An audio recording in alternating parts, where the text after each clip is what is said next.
Thomas's train.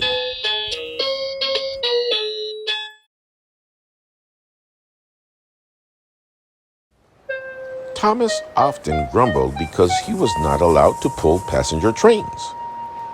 The other engines laughed. "You're too impatient," they said. "You'd be sure to leave something behind." "Rubbish," said Thomas crossly.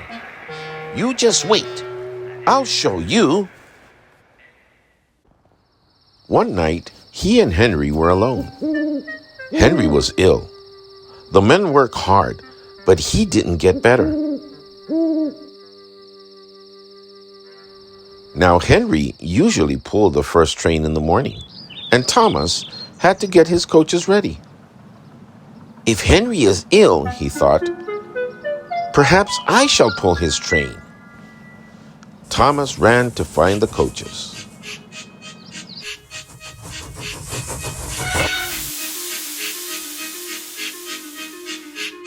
Come along, he fussed.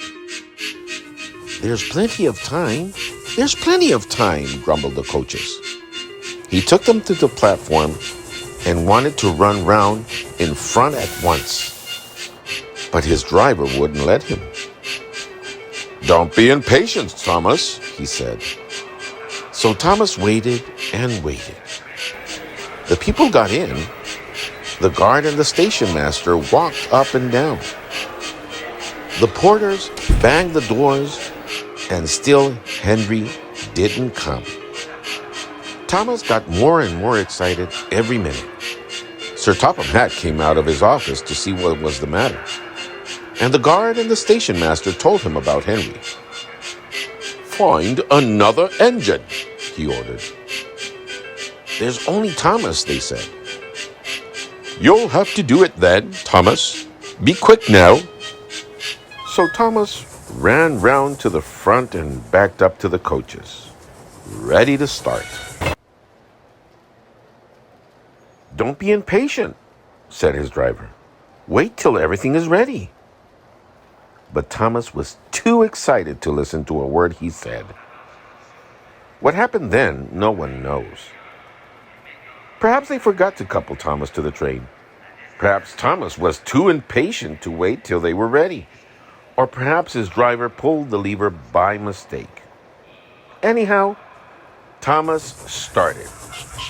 People shouted and waved at him, but he didn't stop. "They're waving because I'm such a splendid engine," he thought importantly. "Henry says it's hard to pull trains, but I think it's easy." "Hurry, hurry, hurry," he puffed, pretending to be like Gordon.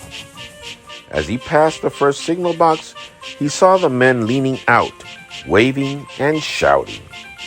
"They're pleased to see me," he thought. "They've never seen me pulling a train before. It's nice of them to wave."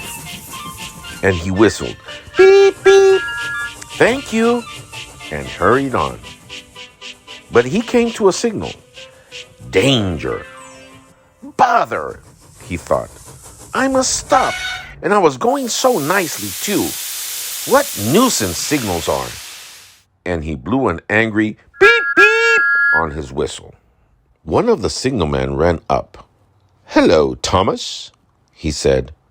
"What are you doing here?" "I'm pulling a train," said Thomas proudly. "Can't you see?" "Where are your coaches, then?" Thomas looked back. "Why, bless me," he said, "if we haven't left them behind." "Yes," said the signalman. "You'd better go back quickly and fetch them." Poor Thomas was so sad he nearly cried. "Cheer up," said his driver. "Let's go back quickly and try again."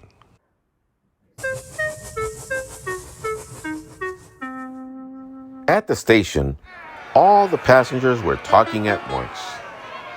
They were telling Sir Topham Hatt, the station master, and the guard what a bad railway it was. But when Thomas came back, and they saw how sad he was, they couldn't be cross. So they coupled him to the train, And this time, he really pulled it. But for a long time afterwards, the other engines laughed at Thomas and said, "Look, there's Thomas, who wanted to pull a train, but forgot all about the coaches."